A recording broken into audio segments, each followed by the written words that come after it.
নয়াবাটি হাজী শরীয়তুল্লাহ বিদ্যাপীঠ প্রাঙ্গণে আগামী 12 তারিখ যে ওয়াজ মাহফিলের আয়োজন করা হয়েছে সেই উপলক্ষে আজকে প্রস্তুতি সভা।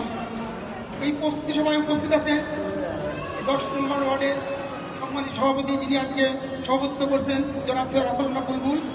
আমাদের মাঝে উপস্থিত আছেন খুলনা মহানগর খালিশপুর থানা এবং মাঠ পর্যায়ের নেতৃবৃন্দ, মহিলা দল, ছাত্রদল, শিক্ষক দল, যুব দল, তাঁতি দল, কৃষক দল, দলের নেতৃবৃন্দ, সামনে উপস্থিত আমার কর্মীদের আসসালামু আলাইকুম।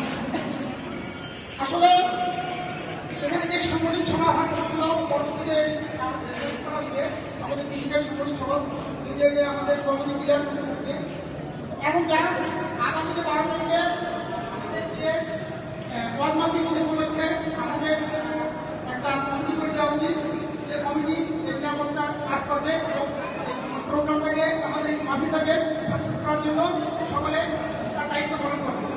আসলে এখানে আরেকটা কমিটি বলে গেছেন যে সাংগঠনিক কার্যক্রম আগামী নির্বাচন উপলক্ষে আমাদের উভয়ের পক্ষে। এই জন্য আসলে যে কাজটা আমরা করতেছি আমরা এই কারণে আমাদেরকে এখানে থানা বিএনপি এবং মহানগর বিএনপি নেতৃত্ব আছে, এনারা সমন্বয় করে দেবেন। সমন্বয় ছাড়া কাজ সুন্দর হয় না।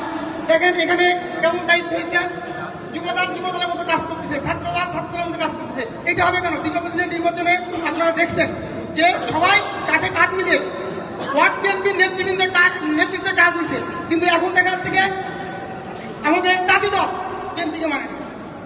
এই কারণে আমাদের এই সুন্দরভাবে কাজটা সম্পন্ন করার জন্য আমি আশা করবো আমাদের যে নেতৃবৃন্দ আছে এনারা থেকে একটা সুন্দর কমিটি করে দেবেন কাজ করার জন্য ওয়ার্ডে। এবারে আমি আমার সংক্ষিপ্ত বক্তব্য শেষ করছি। আল্লাহ হাফেজ।